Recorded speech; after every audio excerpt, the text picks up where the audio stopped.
Assalamualaikum warahmatullahi wabarakatuh. Alhamdulillahilladzi an'amana bi ni'matil iman wal islam wa nusalli wa nusallimu ala khairil anam nabiyina Muhammadin wa ala alihi wa ashabihi ajma'in. Amma ba'd. Jamaah rahimakumullah, alhamdulillah kita kembali duduk bersama dalam kajian rutin tiap malam Rabu yang bertempat di Musala Darus Sunnah kan ya? Darus Sunnah, yaitu di Palang. Insyaallah untuk malam hari ini kita akan melanjutkan pembahasan daripada surah Al-Fatihah, yaitu pada ayat 5. Pembahasan yang dimaksud di sini adalah kita akan membedah daripada satu ayat secara ilmu huruf, itu yang kita maksudkan. Bukan kita belajar membaca Al-Fatihah, tapi kita akan mengetahui rahasia kandungan di dalam huruf-huruf yang tertulis pada ayat 5, di mana ayat 5 ini berbunyi ihdinas siratal mustaqim. Secara ilmiah atau secara terjemah ini artinya tunjukilah kami jalan yang lurus. Secara terjemah, karena artinya tunjukilah kami jalan yang lurus, dari beberapa pihak lain ada yang mengartikan ayat ini bahwasanya umat Nabi Muhammad banyak yang tersesat atau dikatakan tersesat karena sehari 5 kali minta tunjuki jalan yang lurus. Assalamualaikum. Waalaikumsalam. Jadi ini diartikan atau dimaksudkan oleh pihak lain bahwa umat Islam ini terkhusus umat Nabi Muhammad habis sholat zuhur ia minta petunjuk jalan yang lurus, sholat asar minta lagi. Ini diartikan orang. Inilah perlunya kita membahas ada apa atau rahasia apa yang terkandung di dalam Al-Fatihah ayat 5. Di sini sedikit kita akan mengulangi daripada pembahasan secara makrifat, di mana seorang hamba yang ia ketika mengerjakan sholat kemudian ia mengucapkan atau membaca ihdinas siratal mustaqim, maka Allah akan menjawab hadza li abdi wa li abdi masyaallah. Kata Allah, inilah bagi hambaku dan bagi hambaku apa yang dipintakannya atau apa yang dia pintakan. Di sini kita pahami bahwasanya kita sedang mendapat tawaran apa dan siapa yang akan kita pintakan. Karena di sini inilah bagi hambaku dan bagi hambaku apa yang dia pintakan. Secara arti lagi di sini diartikan adalah pengertian daripada tunjukilah. Kalau ada sebagian orang yang mengartikan kata-kata tunjukilah dengan makna bahwa orang itu sedang tersesat. Bukankah kata-kata tunjukilah ini ada pernah dan bahkan banyak digunakan dalam bahasa bahwa siapa pelakunya? Ketika ditanya siapa pelakunya, maka kata-kata tunjuk adalah menunjuk kepada pelaku, bukan pengertian tersesat. Maka kata-kata tunjukilah tadi mengacu kepada pelaku. Di sini pelaku apa? Tunjuki itu adalah kepada sesuatu yang akan kita temui. Tunjukilah jalan yang lurus. Maka di sini kalau diartikan dengan orang itu tersesat, bukan maknanya. Mari sini kita bahas dengan ilmu huruf. maksud daripada tunjukilah kami jalan yang lurus itu kan secara arti atau terjemah. Kita akan hanya mendapatkan arti yang sesungguhnya ini apabila kita bisa membahas huruf per huruf. Kita bahas dulu. Ihdinas siratal mustaqim. Yang pertama ada huruf alif. Kemudian yang kedua ini hurufnya lain. Nah, huruf ha, kemudian huruf dal, ihdinas.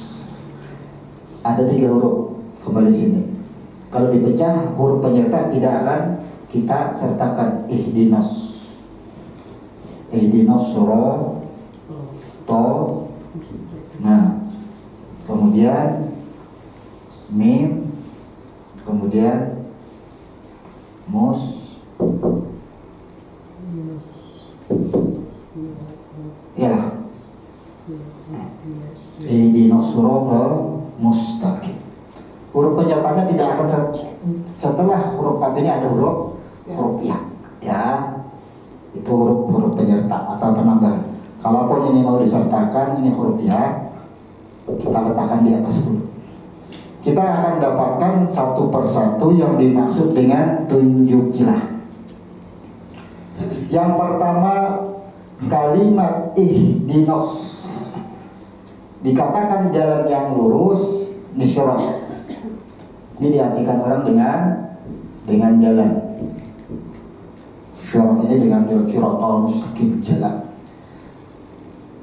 Kalau ada seseorang bertanya ya mengenai suatu yang akan kita bikin atau kita olah, kemudian diberitahukan dengan cara atau metode, maka metode itu pun dikatakan jalan.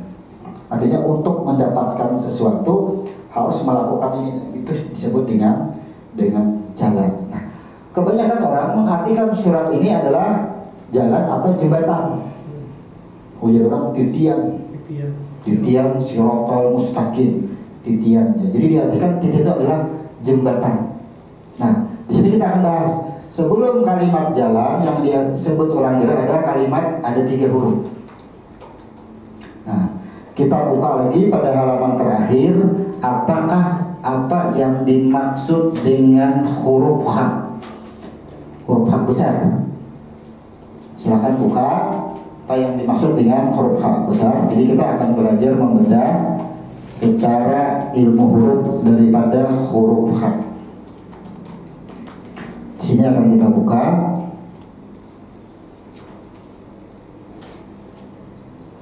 halaman 266.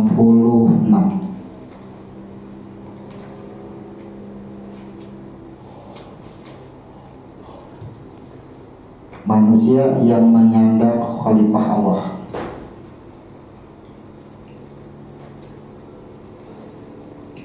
Huruf alif ini sudah sering kita maknakan, yaitu aku atau af'alnya.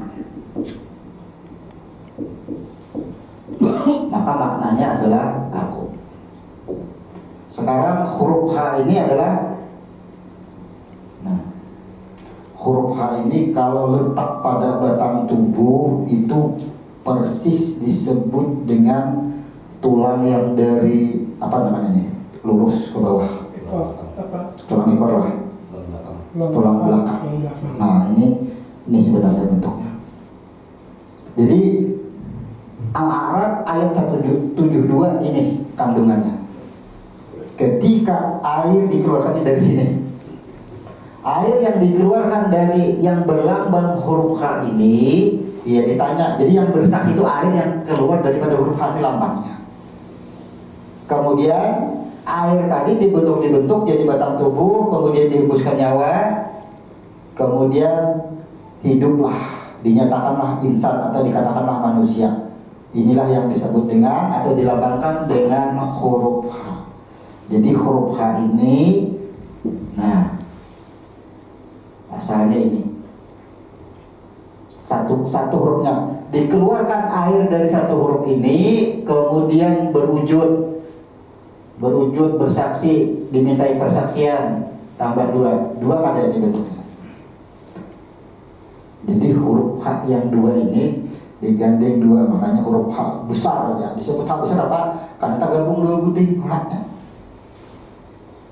Inilah yang disebut ini asal muasal setelah wujud. Ini bentuk wujudnya. Ini hayat, ini hayun. Jadi ini hayat, ini hayun menjadi satu huruf yang disebut dengan huruf Fa. Jadi ini wujud sudah bernyawa, sudah memiliki tugas. Makanya H ini lambangnya adalah penyandang amanah yang melakukan. Tunjukilah, disinilah diartikan tunjukilah bahasanya dengan ini kata-kata kami. Itu kalau hendak mendapatkan kata-kata kami itu siapa? Ketika hayat ia dimunculkan dengan cahaya atau ditandakan bahwa ia hidup disebut dengan hayat. Inilah tunjukilah kami. Alif ini menerangkan perbuatan. Perbuatan apa? Tunjukilah kami. Berarti makna tunjukilah kami ini adalah kepada yang asal. Kata-kata kami itu kepada yang asal. Ihdinas, tunjukilah kami. Sedangkan huruf dal ini mengacu kepada lambang yang menerima balasan atau bahasanya penerima balasan. Nah, kan terjemahlah wa ihdinas sirot, tunjukilah kami jalan mustaqim, jalan keselamatan, jalan yang lurus. Dikatakan yang lurus ini terjemah, padahal ini jalannya keselamatan mustaqim. Kita artikan satu kata, baru nantinya kita akan jadikan kalimat dalam rangkaian kata yang benar, bukan pengertian ini salah. Di mana dapatnya kata-kata kami? Ketika ini dikeluarkan dari tulang Adam dan Hawa, ya kan? Air yang ditanya dan ia berproses. Setelah ia berproses jadi batang tubuh, inilah disebut dengan H besar. Ya. Kira-kira kalau dalam makhrajul huruf dikatakan huruf besar lah ini. Huruf besar itu kan double huruf. H ini bersatu dengan H. Maka lambangnya, nah kalau kita pecah di dalam huruf H ini kita jelas. H ini 2 bergabung, kemudian di sini ada huruf yang tersirat, yaitu huruf waw. Tunjukilah. Selama kita mengesahkan ini huruf waw, maknanya tunjukilah. Lalu siapa yang ditunjuk? Tunjuk itu bukan mengarahkan. Yang dipahami tunjukilah kami di sini jangan diartikan mengarahkan, tidak mengarahkan. Kalau mengarahkan, tunjukilah, oh ke sana, itu kan mengarahkan. Tapi tunjukilah, nyatakanlah. Kata-kata tunjuk itu adalah nyatakan. Nyatakan kami adalah sebagai keselamatan. Kemudian kita artikan dari sini lagi. Ini ada huruf syad. Huruf syad artinya maha benar. Huruf ra artinya ampunan.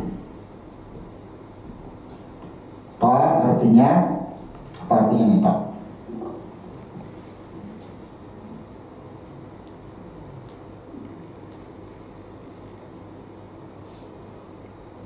Sama dengan tak biasanya tok ini artinya asalnya nih kalau kita pecah lagi. Nah, 2 huruf ini bersatu. Kalau tak itu adalah taubat, tapi kalau begitu dengan tak dengan bergabung dengan ha, yang sudah diberikan ampunan. Artinya sesuatu atau jiwa yang sudah bertaubat. Di sini diartikan al-tahir wal al-mutahhir. Artinya Maha Suci lagi mensucikan. Di mana yang Maha Suci? Roh yang asal sudah bertaubat kemudian mensucikan yang hidup. Nah, ini dua lah. Ada huruf ta, kita pisah. Ini yang disebut dengan yang suci atau Maha Suci. Kemudian ada huruf haknya lagi, mensucikan atau disucikan oleh ta.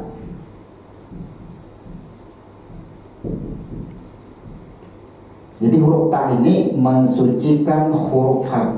Nah, rangkaian huruf. Tunjukilah kami jalan yang lurus. Terjemah kita potong. Ihdinas sirata. Ihdinas sirat.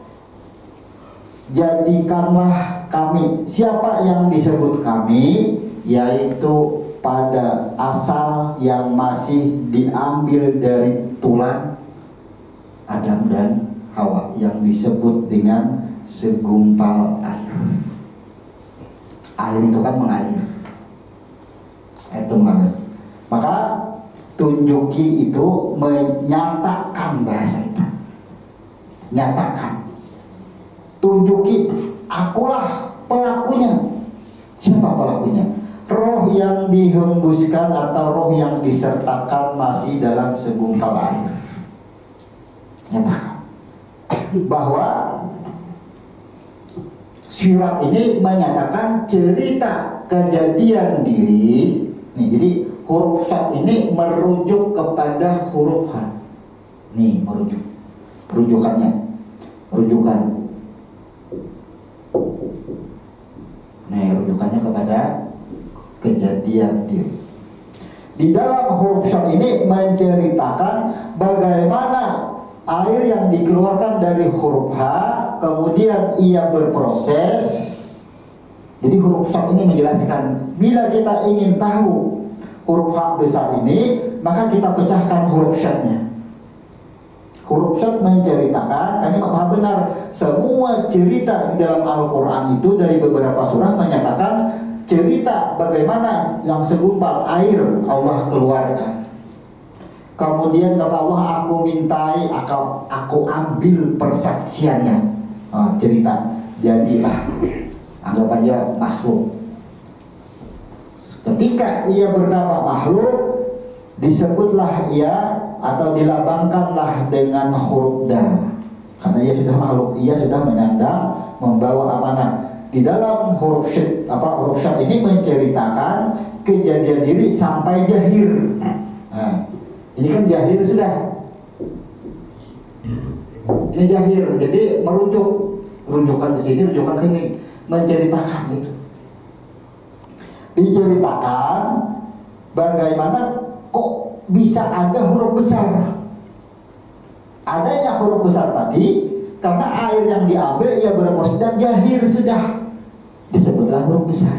Asalnya hak biasa dan itu tidak bertitik dua.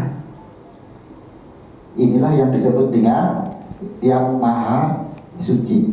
Kalau huruf ta ini disucikan sudah, tapi yang mensucikan lagi kepada huruf H. Kalau di sini belum bertitik dua lagi, karena asal muasal belum bertitik dua. Nah, hak ini hak yang ada pada makhluk disucikan. Jadi hak yang berikutnya ini sudah bertitik dua, sudah bertaubat. Hak yang pertama tidak bertitik dua, hak yang berikut ini sudah bertitik dua. Tapi begitu menjadi huruf besar, hilanglah titik dua. Kenapa? Karena ketika ia ditanya man anta, mana ia sudah membuat pengakuan, engkau Tuhanku. Jadilah ini bergabung, dilabangkanlah dengan huruf waw. Nah, itu kejadian huruf. Ini sulit kita kalau ditanyakan huruf besar ho itu apa? Kapan, bagaimana bisa kejadiannya itu? Nih, ketika tadi air diambil daripada yang suci, ia dikeluarkan dan ditanya, kemudian ia dilupakan, ia bertaubat, bertitik dua lah huruf H ini.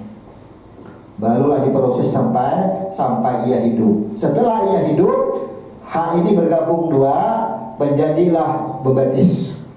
Batis ini adalah menyatakan bahwa ia sudah mengesahkan anak Allah. Aku adalah engkau. Maka kalimat aku adalah engkau inilah huruf wa bergabung. Nih, berarti di dalam hak besar ini ada 3 huruf. Jadi huruf jadinya. Nih, inilah yang dimaksud dengan kajian ilmu huruf. Kata-kata kami ini H yang ada bertitik, kemudian H yang bertitik. Sekarang kalau kita tulis kalimat Allah, nah, bertitiklah. Ada bertitik kan? Kemudian kalau kita tulis ibadah, nah, ibadah, titik kedua ibadat, ya. Kemudian hapus titik duanya abduhu, ya kan? Nah, abduhu pula hapus pula titik duanya. Ingat, titik itu mempengaruhi. Ketika ini bertitik disebut dengan ibadat, berarti yang melakukan ini adalah kejahiran yang disucikan. Tapi ketika ini sudah titiknya dihilangkan, maka kata-kata abduhu itu mengacu kepada bukan yang jahir lagi yang mengerjakan, tapi yang mengerjakan orangnya yang di dalam. Inilah yang disebut dengan nurnya. Jadi titik itu mempengaruhi. Nih, coba supaya kita jangan rancu, hurufnya yang ini juga. Nah, kemudian ini abduhu, kemudian sini ibadat. Nah, ibadat, abduhu hilang, ya. Ini ibadah, abduhu hilang. Yang mengerjakan, yang mengerjakan sholat yang terlihat ini jahir. Nah, ini jahir. Tapi yang sesungguhnya adalah nih. Ada bertitik lagi. Ini terlihat jahir. Biar kita mudah paham. Nang sembahyang yang berdiri betul mengangkat takbir nih, yang terlihat. Tapi yang menggawi sesungguhnya pelaksanaannya, nah, abduh adalah kepada nur. Nah, itu maksudnya. Karena ini sudah ada bertitik lagi, bila sudah abduh. Maulah kalau yang kita titiki apa dibaca? Abduhu, haknya kita titiki, maka sebutan hak lenyap menjadi abdutu, ya, hilang. Makanya pengaruh titik dua pada huruf yang sama, pada kalimat yang sama akan merubah kalimat tadi, merubah bahasa tadi hanya pada kalimat titik. Jadi kita bisa membedakan. Yang bersaksi asyhadu an la ilaha illallah wa asyhadu anna Muhammad dan abduhu. Ini kata bertitik dua lagi. Tapi yang mengucapkan persaksian ini kan yang terlihat. Inilah yang disebut kita itu tertipu dengan diri sendiri. Kenapa? Ketika kita melakukan aktivitas apapun di muka bumi ini, berada pada kalimat hak yang bertitik dua, inilah ada keakuan terus. Maka seyogianya kata-kata tunjukilah kami. Orang menuduh kepada tak yang bertitik dua. Inilah yang disebut dengan tersesat. Dia yang berperilaku terus semuanya. Karena sesungguhnya adalah kalimat abduh mengacu kepada hayyun. Maka hayyun kalau di dalam ibarat bola lampu adalah setrumnya. Kalau di dalam ilmu ketuhanan adalah nurnya atau rohnya. Tunjukilah kami. Napas ketika kita hembuskan, tarik lagi napas, itulah yang disebut dengan shiratal mustaqim.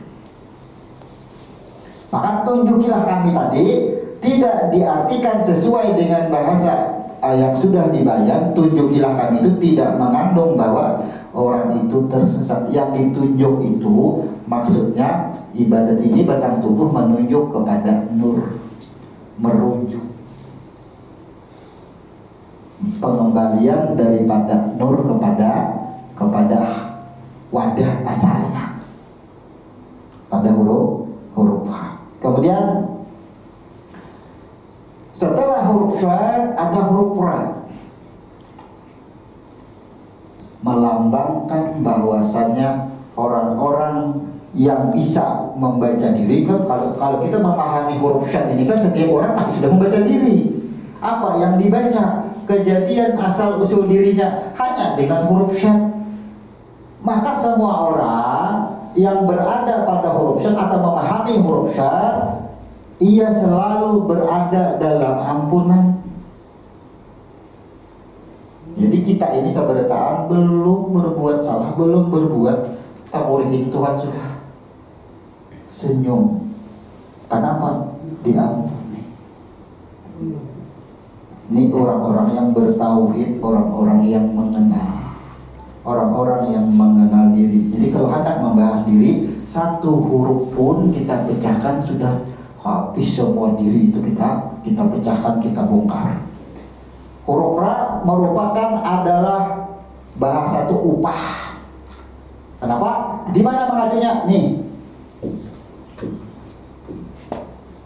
Setiap jiwa akan mendapatkan balasan. Balasannya apa? Ini. Jangan ada yang lain. Hanya ampunan, rahmat. Makanya kan dari tarikh, dari sirah nabawiyah banyak cerita atau banyak menceritakan orang-orang yang masuk surga, sementara orang ini hidupnya sepanjang hidupnya jali. Kenapa? Disitulah dinyatakan bahwa surga itu atau bahwa kenikmatan itu karena rahmatku. Ini maksudnya. Jadi intinya kita ini kalau mau mendapatkan keselamatan baik dunia maupun akhirat, yang penting mengenal akan diri. Huruf syad sebutin ini aja kita bedah. Kenapa? Di dalam huruf syad nih, huruf apa aja yang ada di dalam huruf syad? Pertama huruf shin, kedua huruf fa, ketiga huruf dal. Dal ini pun pecah lagi, ada huruf lam, ada huruf mim. Ada berapa huruf? Di dalam huruf syad ada 5 huruf. Dalam huruf syad. Kalau kita pecah, ini memecah diri. Ketika diri sudah terlihat, ini meruntuhkan kesombongan setiap diri. Kenapa? Karena ia hanya hayat, dan ia adalah makhluk kepada lam. Jadi satu huruf itu akan memecahkan semua awal-awal kejadian makhluk di muka bumi. Cukup dengan satu huruf. Nah, kenyataan daripada huruf ra dalam kalimat sirat ini menunjukkan ampunan. Kalau orang mendapatkan ampunan, tentunya orang yang diberikan keselamatan. Kalau orang yang diberikan keselamatan, tentunya nih bahasanya, tunjukilah kami jalan yang lurus, diartikan maka kamilah jalan itu. Kamilah jalan itu. Bukan kita mendatangi, tidak.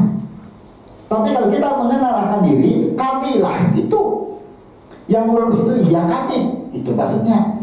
Pengertian kami tadi, lalu banyak makhluk, malaikat, jin dan sebagainya. Ya kan? Kata-kata kami itu menceritakan atau merujuk kepada antara zat dengan roh yang dihembuskan. Jadi kami itu menunjukkan rohnya itulah yang menjadi objek pertama untuk kembali. Jadi kami itu rujukannya kepada ruh sasarannya untuk bisa kembali. Kemudian huruf ta, di sini ta ini kalau dilatinkan tulisannya adalah ta, nah, ya kan? Nah, ta dan ha. Kenapa ketika huruf ta dan ha bersatu menjadi to?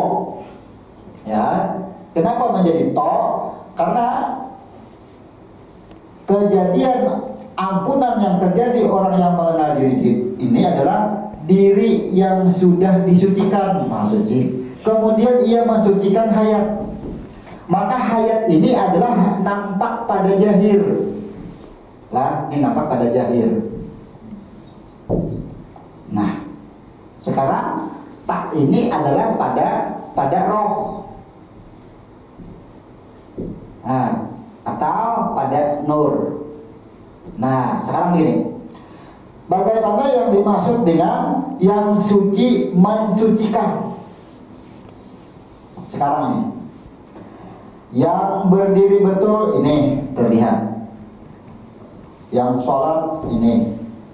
Kemudian anggap aja balik ceritanya, yang mencuri, yang mabuk nih, ya, kita akan menuduh ada dua tuduhan sholat. Nah, kemudian mabuk, karena mabuk di Quran, jadi kita gambarkan mabuk ini terlihat semua. Kita gambarkan. Siapa yang mabuk berbentuk bernama, nih jahir, ketika jahir ini protes, yang bernama ia protes, yang berbentuk ia protes. Aku tidak bisa berbuat apa-apa kalau tidak ada nyawa di dalam batang tubuh.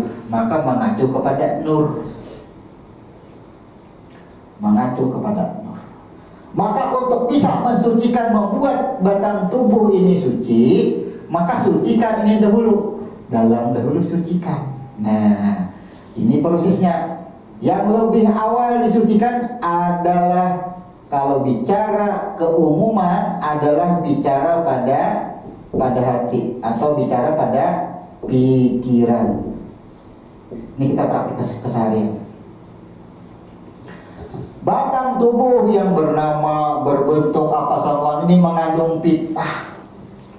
Fitnah dunia itu ya batang tubuh kita ini fitnah dunia. Mabuk, batang tubuh yang terfitnah. Sedih, batang tubuh yang terfitnah. Gembira, batang tubuh yang terfitnah. Ujar batang tubuh, wadah aja aku kadang merasakan bahagia itu seperti apa. Kenapa? Nih, sesungguhnya ada pada nur. Kalau bicara nur mungkin kita terlalu jauh. Bicaralah kenyataan adalah pada hati. Pada disebut dengan pikiran. Itu maksudnya. Maka sucikanlah dahulu pikiran kita, bersihkan dahulu hati. Makanya kan pada jasad manusia itu ada yang disebut, atau asal jasad diri itu berasal dari segumpal air.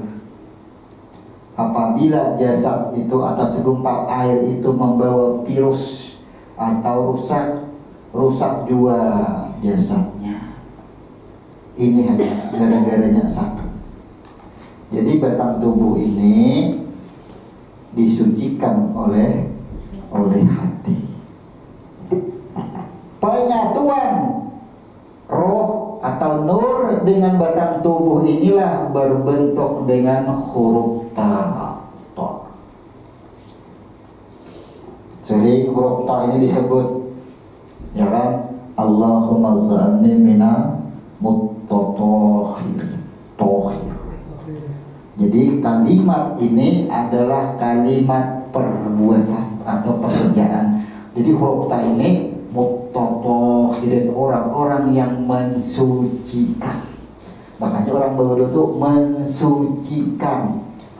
Yang pertama, orang berwudu itu ia membasuh wajah ia membasuh, ada mata adalah pada nur. Ketika nur memancar pada mata, ia akan melihat, ia bersihkan semua. Ketika nur ini dibersihkan, otomatis yang jahir, mata yang jahir pun bersih.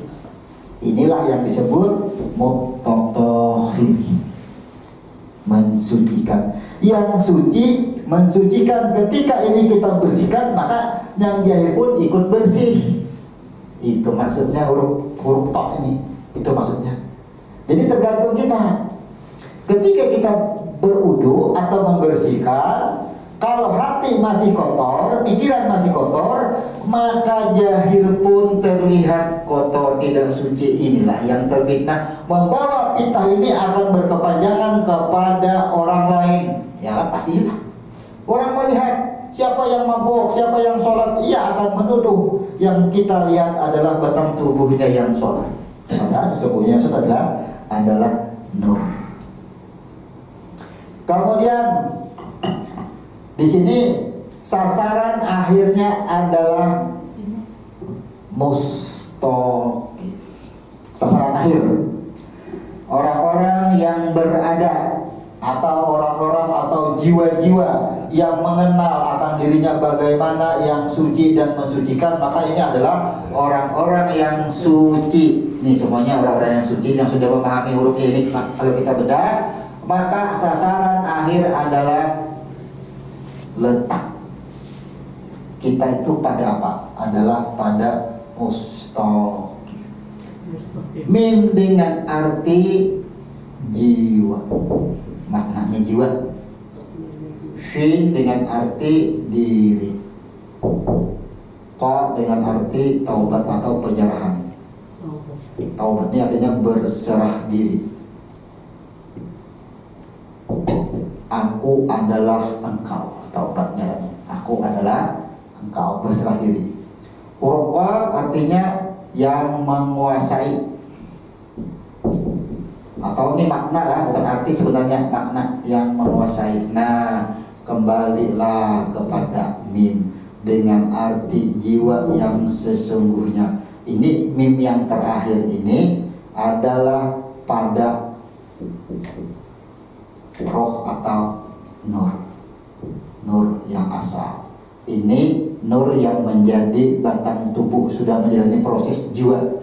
Ini jiwa ini adalah pada akal, atau yang disebut dengan qalbi. Nah, ihdinas siratal mustaqim. Orang-orang yang suci, orang-orang yang bersih, nih, berarti sasaran utamanya adalah pada hati terang. Tentu sudah terpecahkan pada huruf to. Jadi to ini mutatohiran sirotol, tunjuki jalannya. Ini bukan jalan, tapi adalah cara hidup. Tapi artinya cara itu boleh kita samakan perilaku, perilaku hati, perilaku pikiran. Makanya sambung dengan kalimat mustaqim, ini adalah jiwa. Kenapa disebut jiwa? Karena roh yang menjadi nyawa di dalam batang tubuh itu, itulah sesungguhnya yang berperan. Jelas semuanya sudah. Ketika itu berperan, inilah yang disebut dengan qalbi, hati. Mustaqim, jadi artinya orang-orang atau hati yang selamat, qalbun salim. Makanya di sini berkalimat mustaqim. Sekarang kalau orang mengatakan titian mustaqim, selama ini kan sebutannya titian mustaqim. Apa kan arti mustaqim? Ya, kalau terjemahan mungkin beda. Mustaqim artinya orang yang selamat, ya kan? Mustaqim, orang yang selamat akal. Ini susunan diri yang berada atau kembali kepada yang menguasainya. Nah, jadi ini kembali kepada yang menguasainya. Nya ini adalah kepada kepada zat. Orang yang kembali kepada zatnya, yang menguasainya. Disinilah diartikan orang-orang yang mendekat kepadaku, kan huruf qarib nih, orang yang mendekat kepadaku. Bagaimana bisa mendekat kepadaku?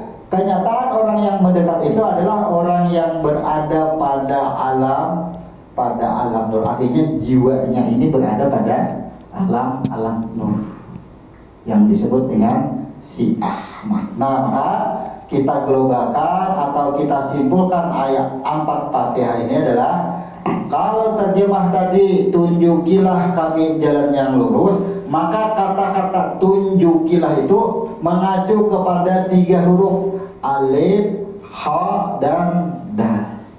Kata-kata tunjuk itu menceritakan bahwa nyatakanlah. Nih, siapa yang dinyatakan bahwa adalah pada roh yang awal, pada nur.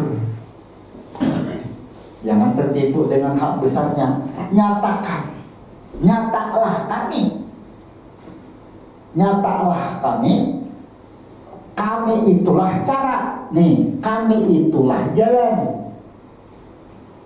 Kami itulah cara. Jalan itu adalah kami. Kami itu adalah jalan.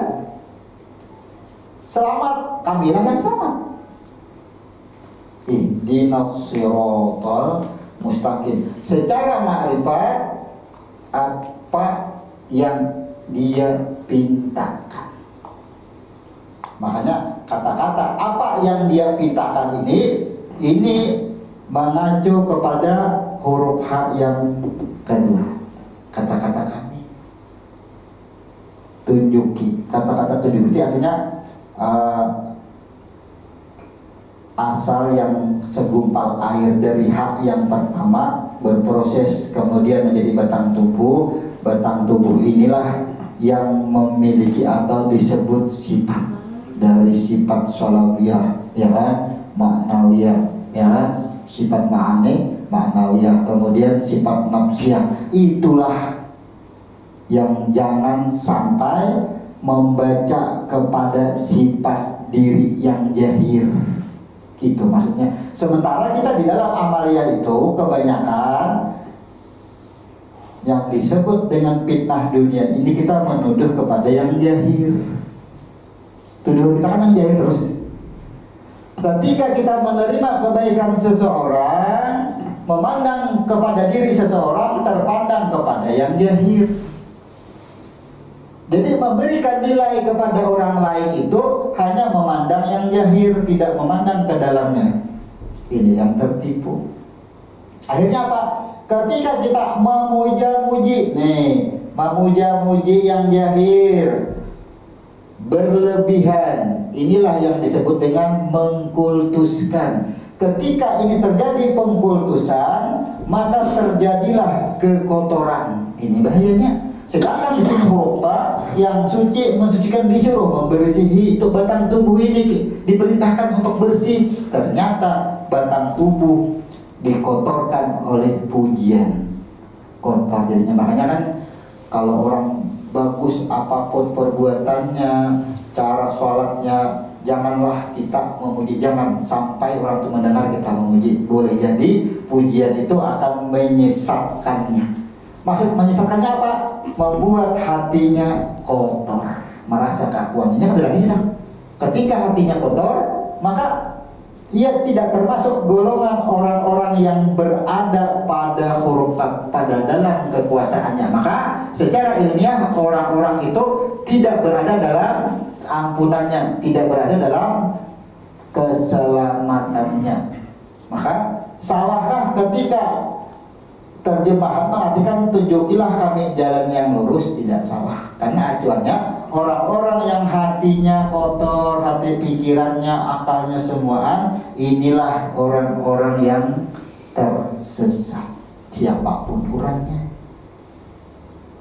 Jadi kata-kata kami ini adalah pada roh. Sekarang manusia di muka bumi ini selama ada rohnya, maka membawa amanah ayat 4 ini, ayat 5.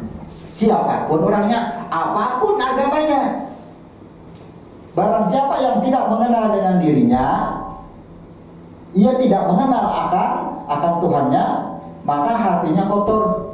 Bukan orang yang selamat, termasuk orang-orang yang tersesat, siapapun orangnya, apapun agamanya. Kenapa? Karena kata-kata kami merujuk kepada nur, kepada roh. Roh yang menjadi batang tubuh, roh yang menjadi makhluk. Dari mana dasarnya? Nih kata-kata dar.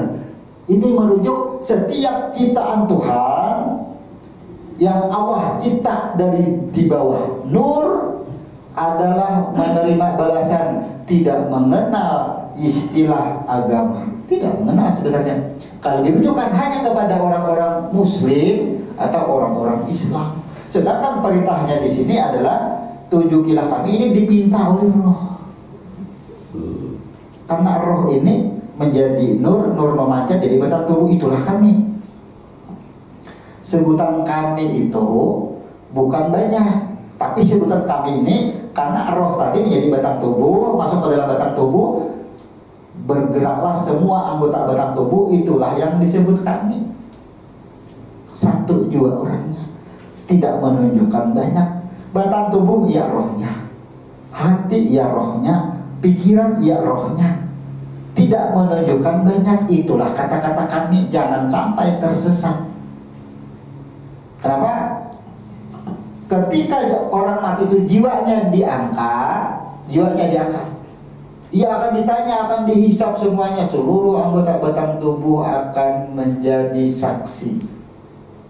Jadi persaksian kita di dunia ini tidak sama dengan persaksian kita ketika nanti pada kehidupan yang berikutnya. Kan dikatakan kehidupan yang berikutnya, kenapa? Karena kehidupan berikutnya kita itu dihidupkan tidak seperti awal dihidupkan, segumpal air yang diambil atau dikeluarkan dari tulang Nabi Adam.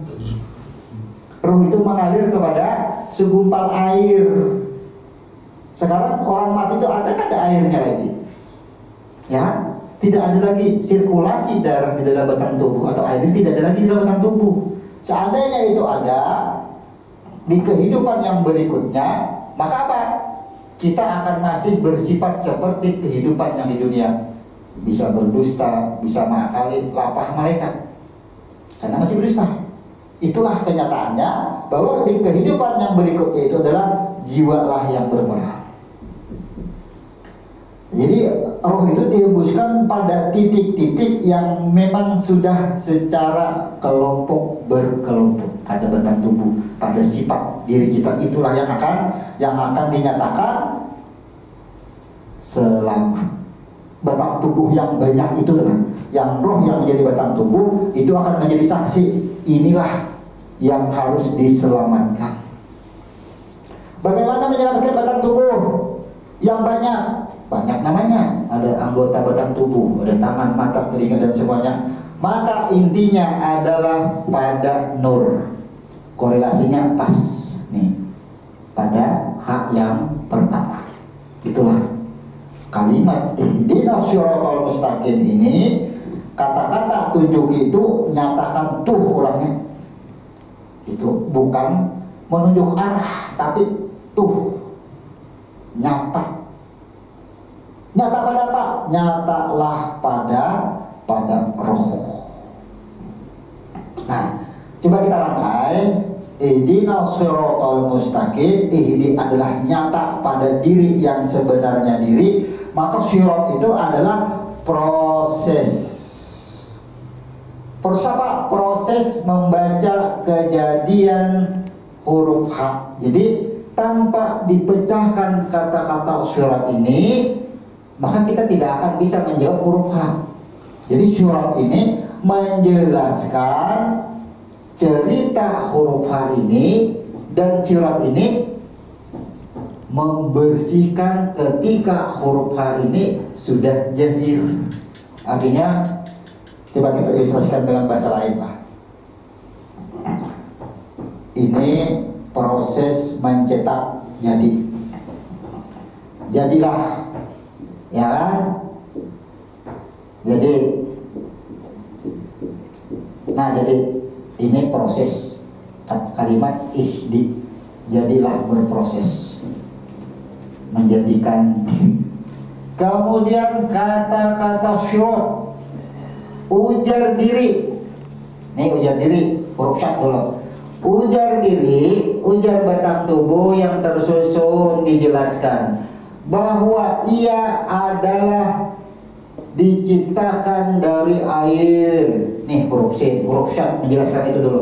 Ketika sudah dijelaskan dan dipecahkan seperti yang kita uraikan tadi, maka datanglah huruf ra, langsung Allah ampuni. Yang batang tubuh ini bertanya, ya kan?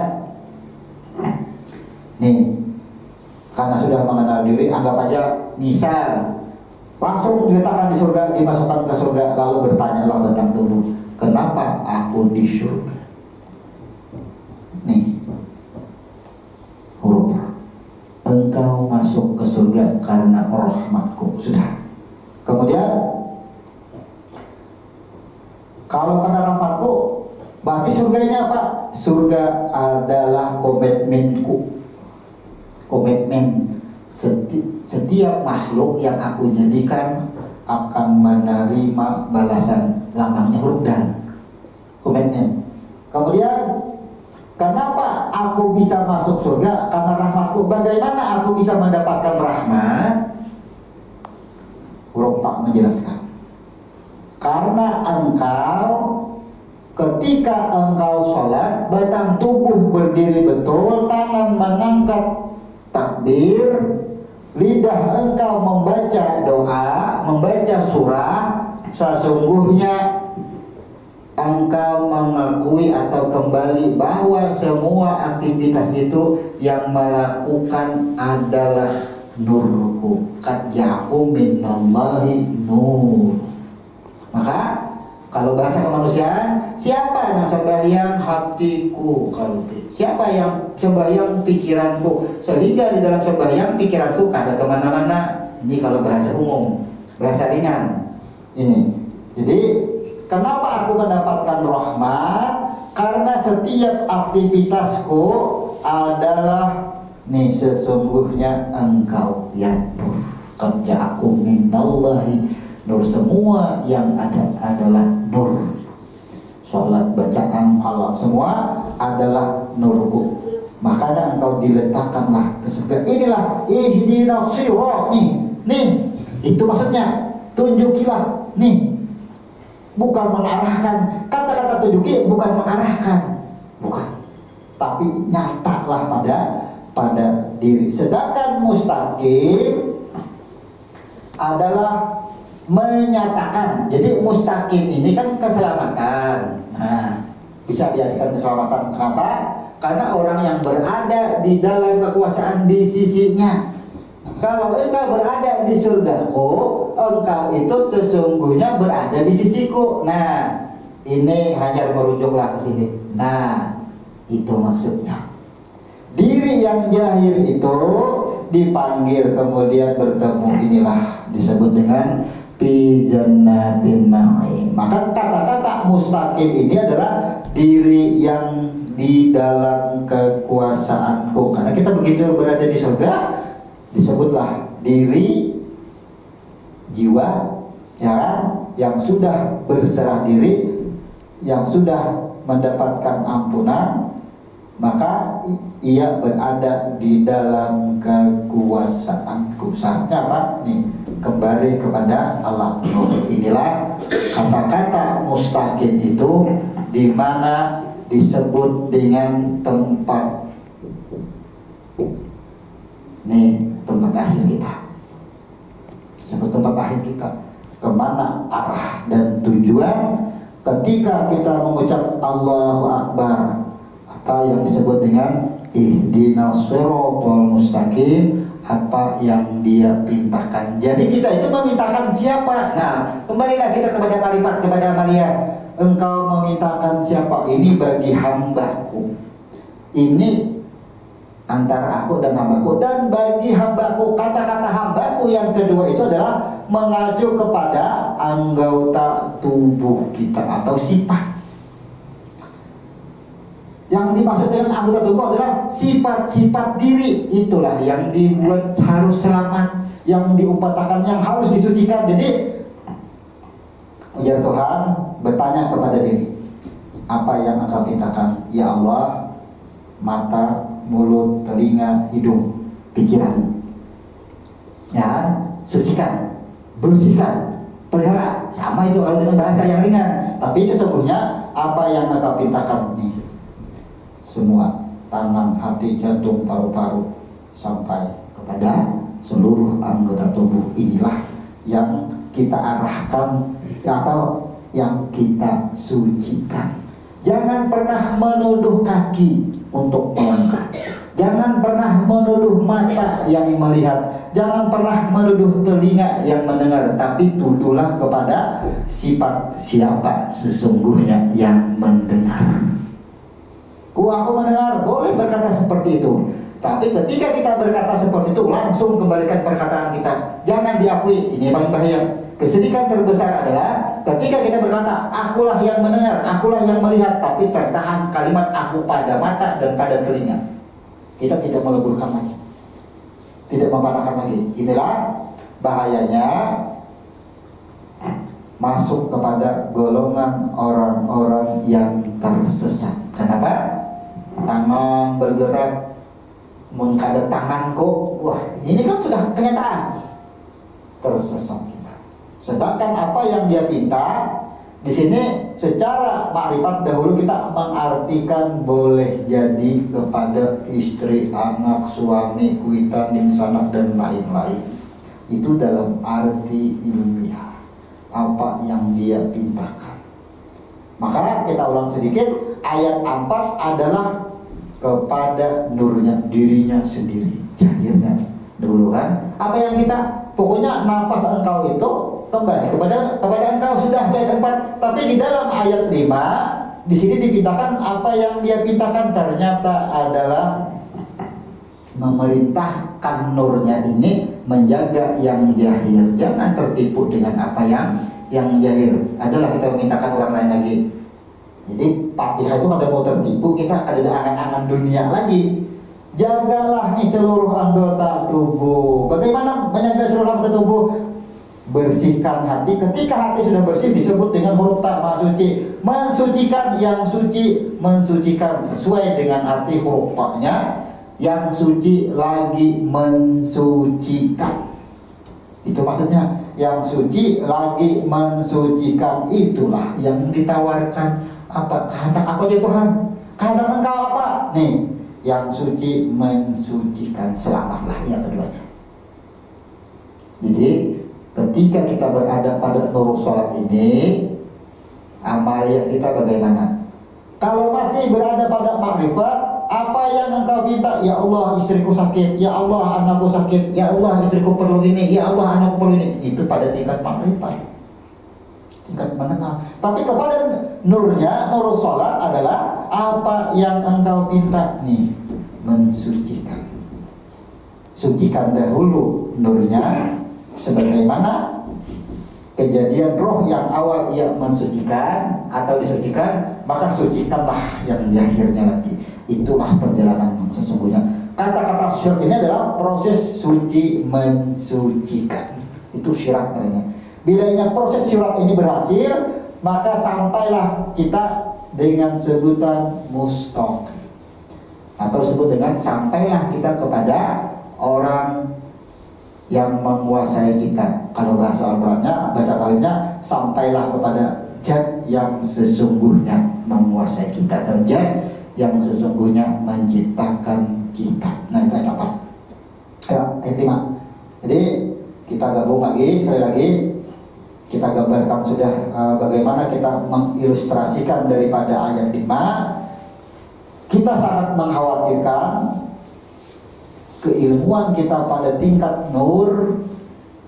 Ya kan, nur salat itu bukan diartikan pada tingkat nur yang disebut dengan nur Muhammad, tapi ada pada tingkat roh di atas pada nur Muhammad.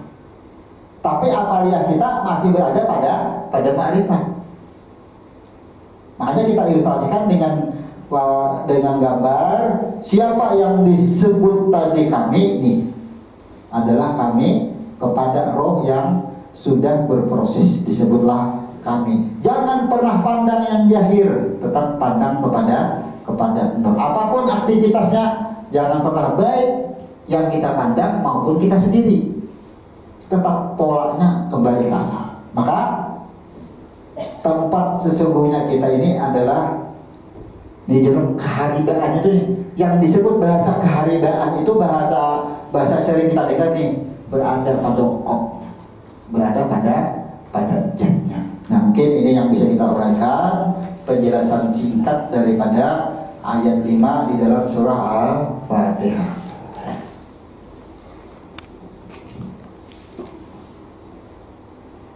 Kalau di sini kata-kata ihdinas siratal mustaqim, karena ini bukunya Ma'rifat, memang dijelaskan di sini maksud dari ayat ini adalah memberikan hidayah atau taufik. Jadi petunjuk tetap diarahkan kepada petunjuk. Sedangkan dijelaskan lagi di sini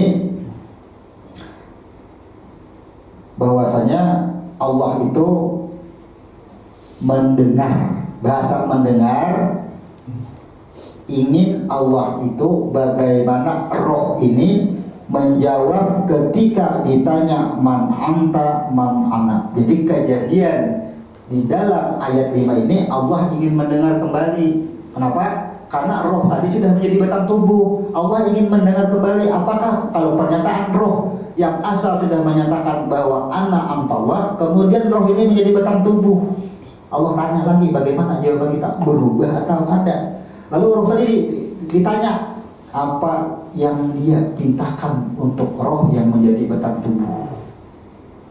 Di sini kita kalau sudah jahir jadi batang tubuh, keperluan dunia kan banyak kalau dunia. Akhirnya apa jawaban kita?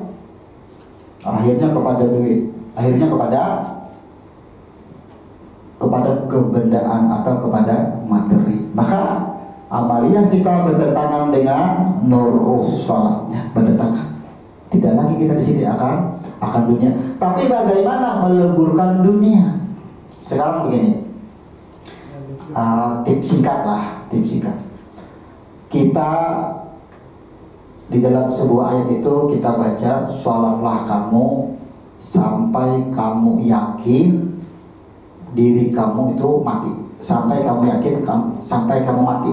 Nah, ini kan diartikan orang itu, kita itu jangan berartian sembahyang sampai mati, hanya nabi sembahyang. Itu orang artikan itu. Padahal di situ sholatlah kamu itu sampai kamu yakin kamu itu mati. Sekarang begini, ketika kita berdiri betul, leburkanlah dulu batang tubuh kita, lebur sampailah kepada nur. Leburkanlah nyawa sampai kepada nur itu mati. Kenapa? Adalah takwa kita. Itulah disebut dengan mati. Matilah itu. Sholatlah kamu sampai kamu yakin kamu mati. Nah, mati. Bagaimana mematikan diri? Kembalikanlah batang tubuh kepada nurnya. Kemudian kembalikanlah nyawa kepada nurnya, itu mati sudah. Mematikan diri. Itulah disebut dengan sholat. Kemudian muncul di ayat 5. Ihdinas siratal mustaqim. Allah menawari, sedangkan keperluan di rumah banyak, anak, bini, keluarga, sanak, bagaimana kita? Sedangkan kita amaliyah kita adalah pada tingkatan nur, ada rohnya. Bagaimana? Disinilah kita sudah mengembalikan batang tubuh dan nyawa. Sekarang kita pandang sajadah, sekarang kita pandang kiblat. Sajadah dari mana? Bisakah dan meleburkan sajadah kepada yang asal, kepada nur sama? Apapun yang tercipta berasal daripada nurku, selesai. Rumus singkat, pandang sajadah dari mana? Tidak ada lagi sajadah, adalah pada nurnya. Sekarang pandang kiblat, pandang semuanya, kembali kepada ya kembali sudah. Itulah mematikan diri, mematikan dunia, mati sudah dunianya. Tapi kalimatnya muncul, ihdinas siratal mustaqim. Apa yang kau minta? Ayo. Sekarang tadi kita sudah kembali. Maka siapa tadi yang membaca kalam tadi? Siapa? Dia. Siapa yang memberikan tawaran? Dia. Siapa yang ditawari? Dia. Nur.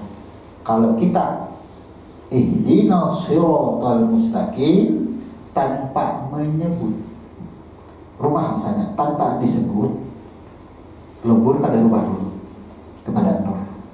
Jangan bertahan pada rumah yang bersusunkan dari batako, dari semen. Kata-kata rumah itu bisa dileburkan. Bila hanya bisa ketika membayangkan rumah masih terbayang bentuk dan rupa, berarti kita terbayang kepada yang jahir.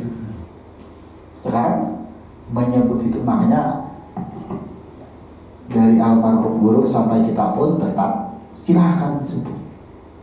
Tapi ketika kita menyebut lebur kada, mati kada, kembali atau kada.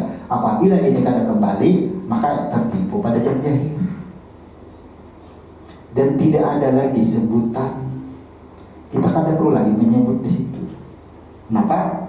Ihdinas shiratal mustaqim. Inilah makanya kan peristiwa Isra, Mi'raj, Isra lagi. Naik, tahan, turun. Ihdinas shiratal mustaqim. Tahan nafas. Ketika menahan nafas di atas ini, tahan sejenak, 1 detik kena sampai. Udah sebelah selawas. Sekarang kita pejamkan mata, dalam sekedip kali sampai 1 detik bisa kada menyerap ribuan rumah. Mustahil kalau bisa. Sekejap mata itu bisa membayangkan ribuan rumah, ribuan mobil, miliaran duit. Sekejap. Kenapa harus bertahan lama? Itu tanpa menyebut. Kenapa? Siapa yang membayangkan, siapa yang terbayangkan, apa yang dibayangkan, kembali kepada nur. Bedanya kawa itu, silahkan amalkan itu. Inilah yang disebut dengan kun fayakun.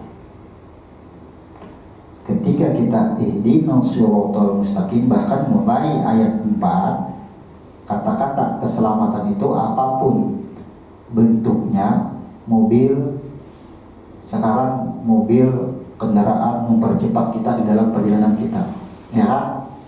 Mempermudah kita. Mustaqim kada mobil itu, letaknya mustaqim kada, itulah kata-kata mustaqim. Maka bukan, kita tidak menuduh mobil itu yang mengantarkan kita, tapi mobil itu adalah nurnya juga. Itu yang kalau jangan sampai kalimat mobilnya itu tersebut. Kalau tersebut ada kalam, ada huruf, ada suara. Ihdinas shiratal mustaqim, atau kita ulang dari ayat 4, iyyaka na'budu wa iyyaka nasta'in. Bayangkan di situ. Bila sudah membayangkan, lenyapkanlah bayangannya. Kenapa? Karena bayangan ada pada makhluk. Lenyapkan bayangan itu. Ini sebenarnya cepat pergerakan. Maka tahan napas, inilah Isra wal Mi'raj. Naik, tarik napas. Makanya kan menarik napas itu menghantarkan dunia. Tadi kan sudah kita hantar, semua kita tarik. Kami sila pertemuan sudah Allahu Akbar, bersisilah, beradalah kita yang disebut dengan Mi'raj. Orang yang berada pada tingkatan Mi'raj ini adalah dunia. Bukankah batang tubuh dunia pada alam pertama sudah kita lewati? Alam nur pun sudah kita lewati. Alam nyawa ini sudah kita lewati. Surga dan neraka sudah kita lewati semua kan? Sesuai sejarah bagaimana peristiwa Isra dan Mi'raj, ketika berada pada batas Sidratul Muntaha inilah. Jadi orang sholat itu semua kebendaan itu disebut dengan sidrah. Sidratul. Jadi perkataan apapun semuanya, apakah pembicaraan Nabi dengan Tuhan pada waktu itu berkalam dan berkalimat? Ya, tidak ada. Seandainya Nabi itu pembicaraan Tuhan berkalam dan berkalimat, pasti ada catatannya. Tidak disebut catatannya. Disebut sholat, Mi'raj itulah yang disebut sholat, penamaan. Penamaan. Lalu bagaimana kita membukanya? Ini adalah membuka diri. Jadi kembali di dalam Sidratul Muntaha itu membuka cerita awal diri. Cukup dari pecah sudah. Maka akan memecahkan Bahasanya orang yang berada pada tingkat nol ini, ia tidak memerlukan akan dunia. Namun jangan dipahami tidak memerlukan akan dunia lalu berumur tadi lagi, kalau berusaha lagi, bukan itu. Kenapa? Karena dunia ini hanya sebutan, hanya nama, tapi adalah tetap nurnya. Yang berusaha siapa? Tetap nurnya. Makanya jangan kakulah kita hidup, beraktivitas seperti biasa. Apapun yang kita pandang aktivitas kita ataupun leburkanlah ke dalam satu. Makanya ini tingkatan rububiyah, uluhiyah, asma wa sifat, tingkatan pada tingkatan pada usuluddin sama, tingkatan pada sifat 20 sama. Apapun ajarannya, metodenya sampai ke sini. Kita tidak bisa membedakan cara atau metode yang lain. Itu adalah cara atau jalan untuk bisa kita bertemu dengan Tuhan. Ini rahasia. Artinya inilah rahasia yang terkandung di dalam ayat 5 Al-Fatihah. Maka tawaran di sini adalah apapun nama, bentuk dan rupa, jangan sampai tertahan pada tersebut. Tidak ada penyebutan. Semua adalah keselamatan, mobil keselamatan, rumah keselamatan. Itu nama rumah, itu rumah aja. Coba kalau ada rumah di mana guring, di mana benaung, maka rumah itulah mustaqim. Mobil mempermudah, maka mobil itulah sampaikan nama kepada mobil, itulah mustaqim. Mustaqim, tapi jangan tertahan pada bentuk nama dan rupa. Akhirnya kita mengejar mobil, mengejar rumah, tapi yang mengejar tetap makhluk. Inilah makanya karena kita ini di dalam menjelaskan itu, di dalam menguraikannya itu adalah menyusun beberapa kata menjadi kalimat yang kita tidak membuat-buat, tapi itu keluar daripada bagaimana pengalaman spiritual kita, pengalaman bagaimana cara kita mengamalkan suatu ayat. Dahulu kalau kita beramalkan iyyaka na'budu wa iyyaka nasta'in, minta rumah tertahan pada rumah, sementara diri kita tertahan pada diri yang jahir, ternyata jungkir balik mengejar untuk mendapatkannya. Tapi ketika kita sudah pandangan, pikiran, pendengaran, perbuatan, gerak dan semuanya sudah kita matikan. Matikan itu maksudnya kembalikan kepada Nur. Ternyata tanpa menyebut iyyaka na'budu wa iyyaka nasta'in ihdinas shiratal mustaqim, kita kan menyebut lagi. Kenapa? Itulah yang bunyi hadisnya an-mas'alati. Ujar Tuhan hanya sibuk canang melalui rumah orang bagus, dikembalikannya rumah orang dari nur juga sebentar. Cangang naik mobil orang bagus, dari nur sebentar.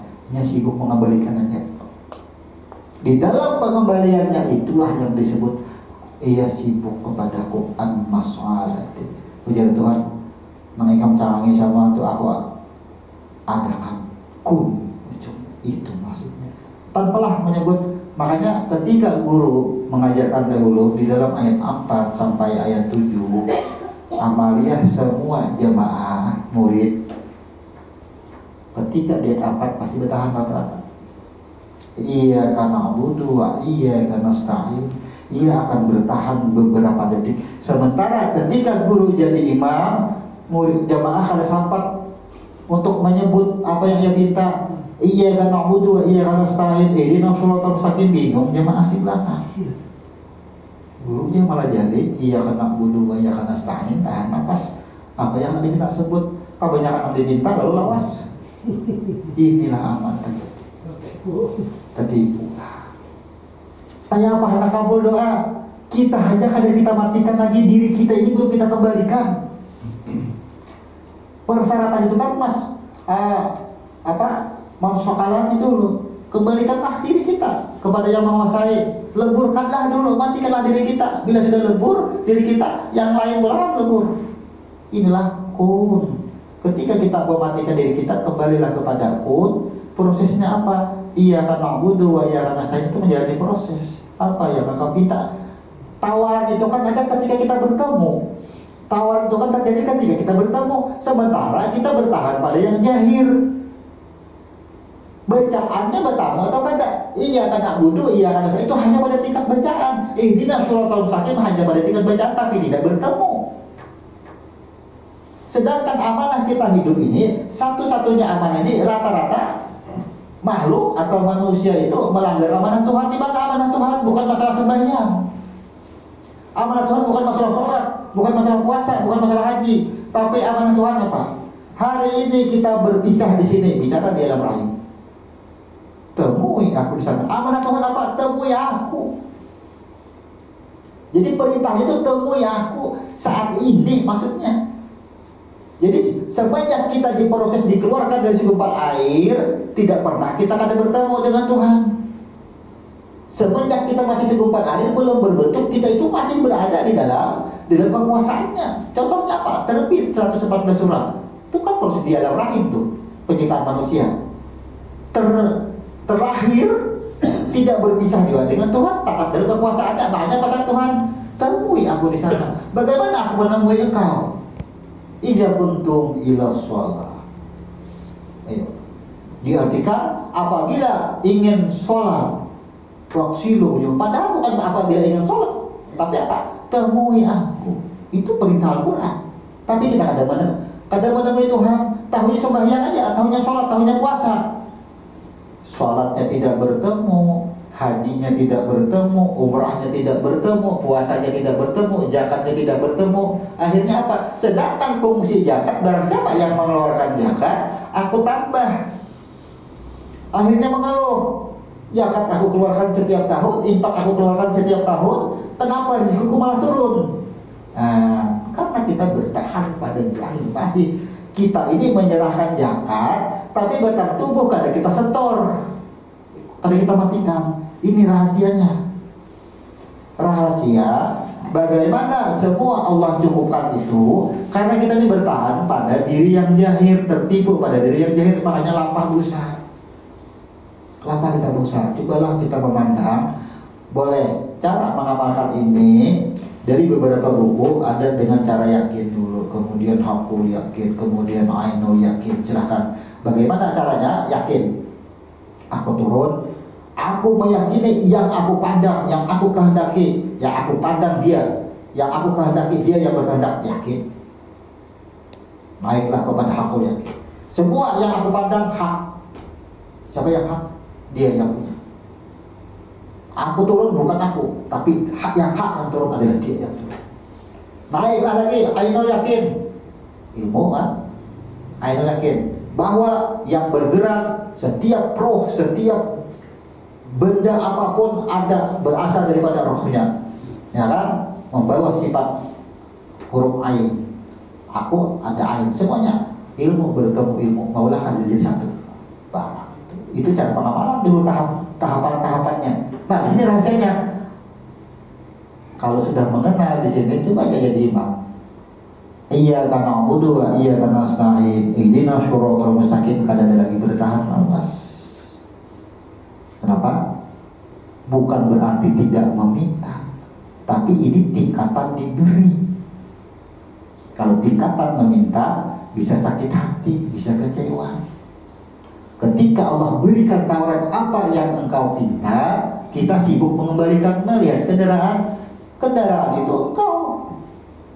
Melihat mobil, melihat rumah, itu adalah nur engkau. Sibuk dikembalikan. Inilah tingkat diberi, bukan tingkat meminta. Jangan lagi kita pada tingkat nur. Dan kita pribadi pun sudah mengamalkan itu dan merasakan itu. Kita kan pernah lagi sudah meminta, tapi pada tingkat diberi. Bukan tidak menghendaki secara manusiawi. Justru secara manusiawinya inilah yang kita hantar. Sifat manusia itu banyak kehendak, maka leburkanlah sifat manusia itu dan leburkanlah banyak yang kehendak tadi, leburkanlah ke dalam gerakan sholat, leburkanlah. Dan amalia keseharian sebelum sholat pun kita leburkan sudah semuanya. Inilah tingkatan pada mansokala zikri an mas'ala. Sehingga Tuhan terlalu sibuk engkau. Apa yang engkau dengar itu kalamku, dari nurku. Apa yang engkau lihat itu adalah daripada rohku, kembalikan kepada aku. Akhirnya apa? Akhirnya engkau tidak sempat lagi meminta akan keperluan diri engkau, aku cukupkan. Ini tingkatannya. Masalah sama. Ini cara amalia kita. Kita ini sudah berada pada kajian nurus sholat. Tidak lagi. Makanya jangan bertahan pada nur. Nurus sholat itu jangan diartikan Nur Muhammad. Nurul itu adalah dia itu adalah roh. Mana pada zatnya tidak ada pengakuan akan Tuhan diri kita ini, tidak ada. Cuma kita ini kan tertipu karena ayat ini kan terjemahannya pasti mengiming-imingi apa yang engkau minta. Sementara kebutuhan jasad yang jahil ini banyak dan nyata dunia. Inilah yang tertipu akhirnya.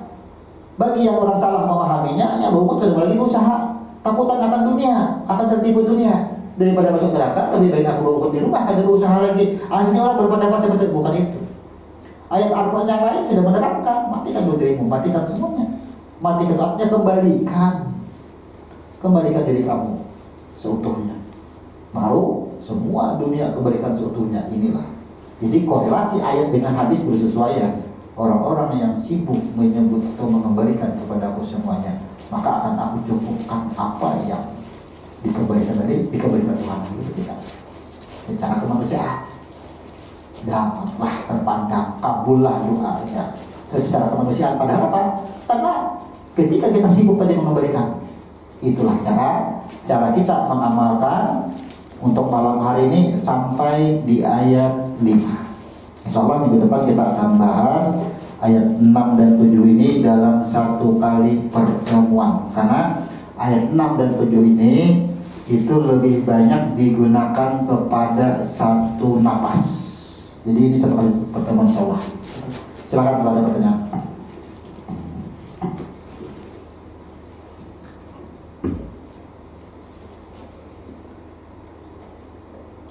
Ini ada beberapa pertanyaan berkaitan dengan ini tadi. Ada istilah mutu qoblanta mutu kan, tadi seperti itu. Kemudian karena sholat ini adalah media untuk mi'raj, dari cerita Nabi Musa itu panah di Gunung Tursina. Kemudian tadi ada kata sidrah, ya kan? Ya. Ada kata sidrah juga. Ternyata sidrah itu kan puncak batas manusia lah, gitu kan? Batas abduh. Kemudian secara zahir bahwa tubuh kita ini darah yang mengalir itu naik turun dan seterusnya berputar seperti itu kan. Apakah itu bisa dikatakan mi'raj juga atau apa itu istilah mi'raj? Kemudian napas keluar masuk segala itu aja. Jadi dari apa yang sudah kita uraikan tadi, yang pertama bahwa sholat ini digambarkan daripada peristiwa Isra wal Mi'raj. Jadi sholat kebanyakan diartikan atau dipahamkan didapat dari peristiwa Isra wal Mi'raj. Padahal Isra Mi'raj itu disebut sholat sudah. Jadi gambaran Isra Mi'raj itu adalah gambaran sholat. Dari mana gambarannya? Inilah yang disebut dengan sifat 7, langit 7. Isra menjalani 7 lapis langit, 7 lapis bumi. Ia jalani. Kemudian bertahan ada dengan sebutan sidrah. Sidrah ini kan nama suatu tempat akhir atau puncak dari ketinggian. Disitulah tempat pertemuan sidrah. Maka sidrah Allah nampakkanlah, Allah jahirkanlah yang disebut dengan pohon bidara. Kamu sama, ketika Allah hembuskan roh yang memancar disebut dengan Nur Muhammad, maka Allah jahirkanlah nur ini, disebutan Nur Muhammad ini kepada Muhammad bin Abdullah, digambarkanlah. Itu maksudnya. Jadi yang menjelaskan itu tergambar kepada Muhammad bin Abdullah. Supaya apa? Supaya jangan tertipu, disamakanlah namanya sama. Maka sidrah Kalau kita kaji dengan ilmu huruf, ada huruf shin, ya kan? Ada huruf ha, ada huruf dal. Ada itu huruf yang tersirat di dalamnya sidrah, berakhir kepada huruf ta atau ha marbutah, sidratul. Nah, jadi dari kalimat itu pun sudah diterangkan diri yang mendapatkan atau diberikan rahmat. Diri yang mendapatkan atau diberikan rahmat karena ada huruf sidrah, kehidupan yang selamat. Boleh diartikan itu kehidupan yang selamat. Kenapa? Ketika Nabi diberangkatkan, ia diberitakan kan bertemu orang yang selamat. Maka kata-kata sidra, kata-kata puncak.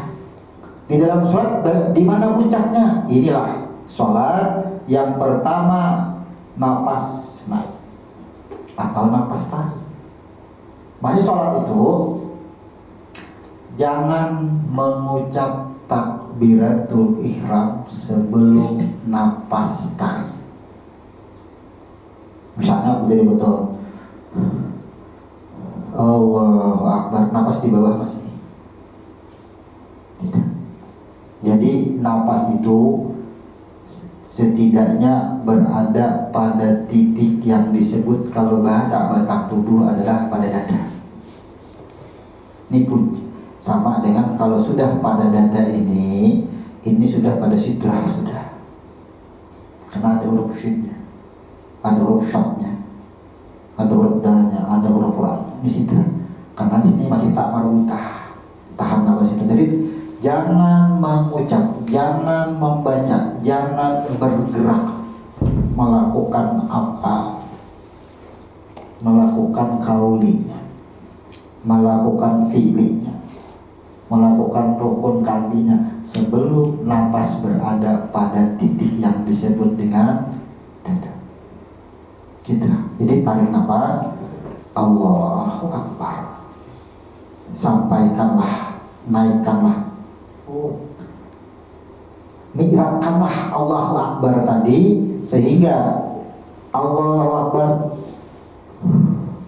turun, napas turun. Makanya kan Allahu Akbar, napas naik, habiskan. Jadi napas turun itu orang mengangkat tangan itu kan turun lagi. Jadi sholat bahasa daripada peristiwa Isra Mi'raj, bukan sholat didapat peristiwa Isra Mi'raj. Sesungguhnya kan ada Isra Mi'raj itu mengajarkan bagaimana cara salat. Maka Isra Mi'raj itu dari Isra itu adalah gerakan sholat sesungguhnya. Dari mana buktinya? Ya buktikan dengan korelasi 7 ayat Fatihah pun bersesuaian.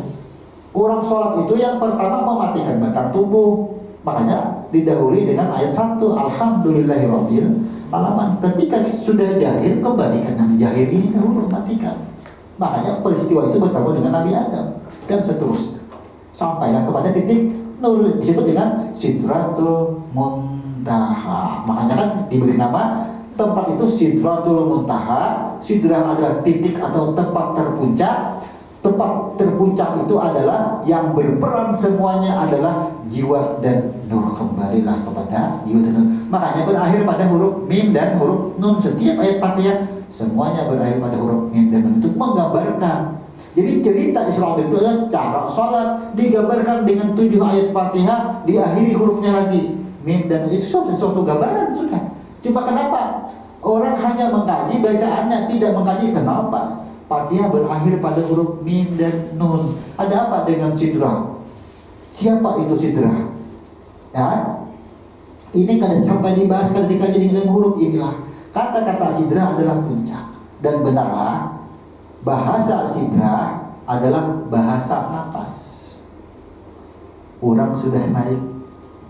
Coba, Nabi Muhammad itu disebut sholat, disebut bertemu pada titik sidrah. Makanya jangan, karena rukun sholat ini ada rukun kauli, ada rukun qalbi, ada rukun fi'li. Semuanya dilakukan pada nafas sidrah. Lakukan itu. Kalau sudah berada pada nafas sidrah, ini sudah kita sudah melalui perhelatan pergulatan dunia sudah. Kita lalui semua. Contoh, Nabi itu kan sudah melalui. bagaimana proses batang tubuh, bagaimana peniupan roh, bagaimana kejadian surga dan neraka, ya kan? Bagaimana tentang malaikat, bagaimana tentang jin, sudah dilihat semuanya. Itu sudah di napas itu kita. Maka orang yang napas sudah di atas itu, baru yang mengucap Allahu Akbar, semua dikuasai di dunia. Ini yang disebut dengan mansakalani sebutannya. Orang sholat itu berada pada napas sidrah, baru lakukan rukun 3, rukun fi'li, qauli dan qalbi, baru lakukan. Tidak napas hengah-hengah. Nah, napas turunnya pun disebut dengan isra, ada perjalanan lagi, turunlah lagi. Maka turunnya napas ini membawa napas yang di atas, membawa perjanjian pertemuan. Coba kalau kita berkata Allahu Akbar, kan ada di diri kita sudah. Ketika napas turun ini, maka kita akan membawa perjanjian tadi. Apa perjanjiannya? Aku, bukan aku, dia. Kalau masih ada keakuan, batal Allahu Akbarnya. Sama membaca Fatihah pun sampai iya karena na'budu wa iya karena nasta'in sudah berada di atas ini. Siapa yang ditawari, siapa yang menawari, apa yang ditawarkan, apa yang disampaikan. Alam cindra semuanya, alam nur semuanya adalah dunia kita, karena dunia di bawah sudah, dunia sudah terlampaui, itu maksudnya. Tapi ketika napas turun, ketika napas turun, kita kembali ke dunia. Maka apa yang disampaikan tadi di sini dijahirkanlah di dunia. Sedangkan sidrah dijahirkan dengan pohon bidara, Nur Muhammad dijahirkan kepada diri Nabi Muhammad bin Abdullah, lambangnya. Maka ketika kita berada di sini, sebut mobil umpama lah, tapi praktiknya bukan menyebut. Ketika kita berada di sidrah ini, tawaran itu ada, siapa yang menawari, ya kan? Siapa yang menawari, siapa yang ditawari, apa yang disampaikan. Ini kan belum jahir, karena berada pada alam nur. Ketika napas kita turun, dunia urusan sudah, karena kita akan kembali kepada ayat Alhamdulillahirabbil alamin. Kembalilah kepada kalimat pujian. Pujian itu jahir. Pujian itu ada pada kalimat min haqidda. Jahir itu cara kita meminta. Bagaimana kita selama ini doa, permintaan hanya dipanjatkan setelah selesai sholat. Akhirnya apa? Inilah bahasanya permohonan, permintaan. Sedangkan ketika kita ditawari tadi, mutlaknya kejadian apapun yang wujud di alam semesta ini gambaran daripada nama-nama nur di atas. Jahirlah ke dunia. Itu maksudnya yang disebut dengan ada kalimat sudah. Dan benar, sholat adalah disebut dengan Isra Mi'raj, karena napas naik, napas tahan, napas turun. Sedangkan praktiknya kan ketika napas tahan ini berlama-lama, ya kan? Karena Nabi ya ruku sama dengan bagaimana lamanya ia sujud. Oh, lawas benar. Akhirnya di dalam lawasnya ruku itu kemana-mana perjalanan. Bukti kan? Ya kan? Di dalam lawasnya ruku itu kemana-mana perjalanan. Beungut. Sama itu akhirnya. Padahal tugas kita apa? Sama menyampaikan pada sidra muntaha. Apakah peristiwa Isra Mi'raj berlama-lama? Berapa jam aja Isra Mi'raj? Karena perlu berlama-lama. Orang yang berlama-lama itu karena pada tingkatan makhluk, tingkatan pada jahil. Ia menuju kepada Nabi itu mencontohkan karena Nabi tahu semua umatnya bukan berada pada tingkat merah. Semua umat itu ya pasti ya dengan jalan tunjuk dulu. Ketika ia ruku, ia memikirkan dirinya menyembah siapa? Menyembah Tuhan. Tuhan itu yang mana? Makanya lawas orang ruku. Coba aja, orang sujud lawas, siapa yang disembah? Siapa yang ditemui? Karena sedekat-dekatnya hamba dengan Tuhan, yang berpikir, berparah lawan Tuhan itu kayak apa? Oh, akhirnya itu cara mendekat manusia kan macam-macam. Makanya kajian kita ilmu huruf ini membedah biar mudah itu meletakkannya bagaimana. Jangan kita ini tertipu dengan bahasa. Nah itu. Kemudian apa lagi tadi? Nabi Musa tadi kan sama aja mungkin lah. Ya, kalau Nabi Musa, kemudian Nabi Musa misalnya ke bukit Tur Sina. Nabi Musa menemui Tuhan ke bukit Tur Sina. Sekarang yang kita pertanyakan, boleh kita jadikan rujukan kedudukan ini, apakah di bawah bukit tidak ada Tuhan? Karena Tuhan mencari Nabi Musa mencari Tuhan itu ke bukit Tur Sina. Kalau kita bayangkan ilustrasi lain, kalau setrum di bola lampu ini kita matikan bola lampu sehingga tidak ada cahaya, apakah setrum itu tidak ada di bola lampu ini? Ya, lalu dicoba ambil tes pen, ketika dicucuk ada setrum. Ya, tapi kenapa ada menyala? Karena ada yang terputus. Yang terputus itulah tersebut dengan hijab. Jadi Nabi Musa itu mencari suatu titik sama.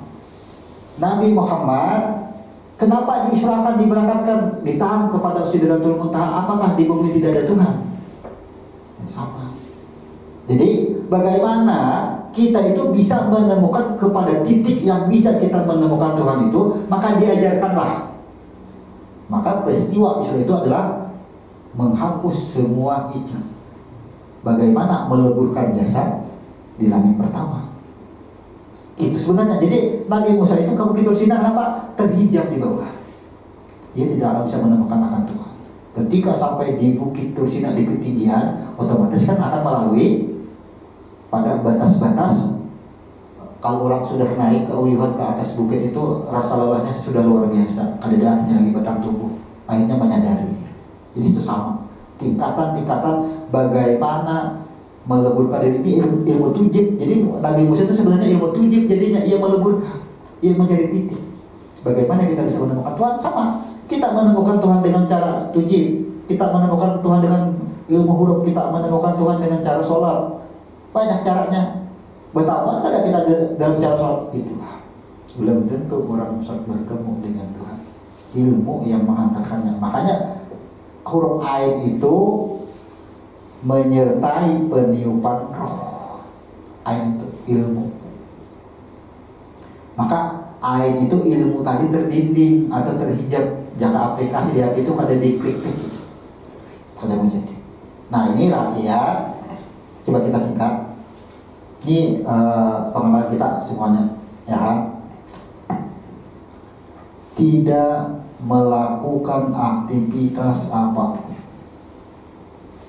bukan hanya sholat, sebelum kita mengembalikan diri kita, mengembalikan yang kita pandang, yang berbentuk, yang bernama kepada nur selesai sampai situ. Apapun aktivitas kita, apalagi sholat, apalagi puasa, apalagi menyerahkan zakat, sedekah, dan semuanya tidak akan kita serahkan sebelum ini kembali. Kembalikan semuanya. Siapa yang melakukan satu. Kemudian setiap menemukan ayat yang mengandung tawaran atau setiap memanjatkan doa, maka mulailah napas sidrah, napas di atas. Kalau batang tubuh napas dada ya. Kenapa kita sebut napas dada? Karena ketika napas di leher susah merasakannya. Dada lebih mudah merasakan.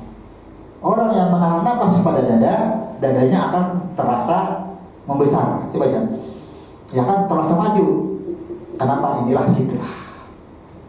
Silahkan melakukan doa ketika sudah napas. Tapi di dalam kalimat doa, banyak kalimat doa, leburkanlah kalimat. Kalimat itu adalah huruf. Ketika disebut menjadi kolam, menjadi suara, leburkanlah, tetap kepada satu.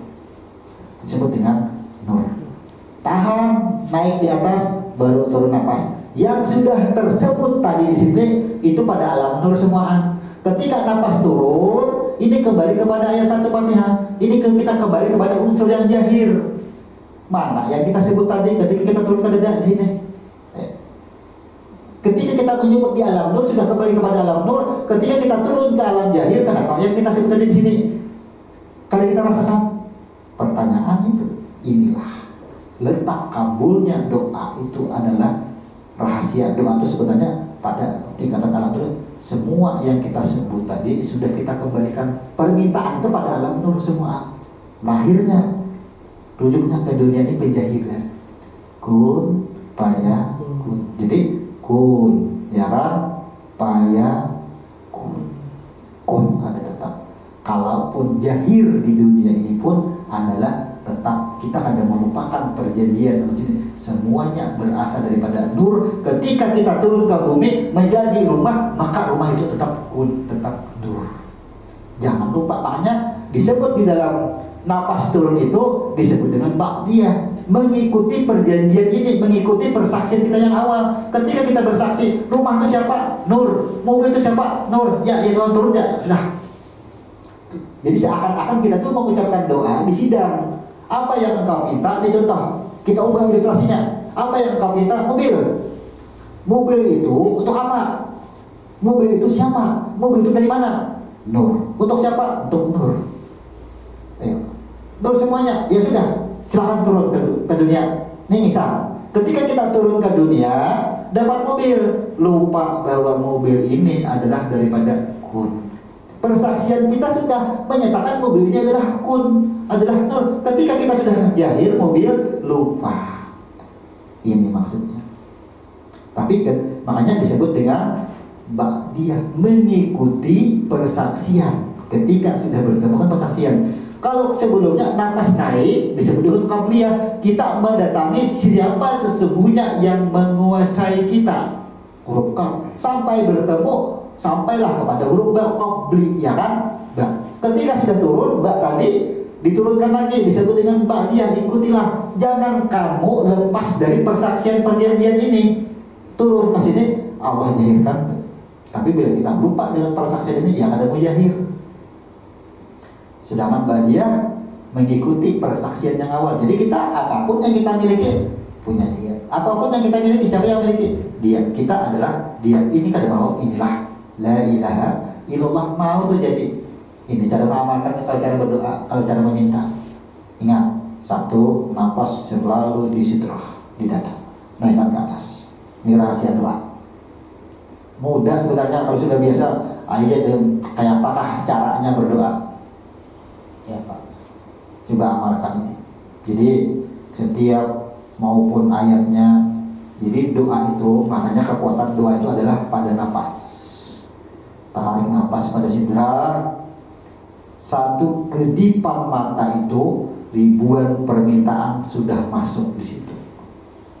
Makanya kan ini pernah terjadi kan di kalangan orang-orang yang memang tauhidnya sudah, ilmunya sudah lumayan. Ketika hidangan sudah siap, ya itu kan, silahkan bacakan doa.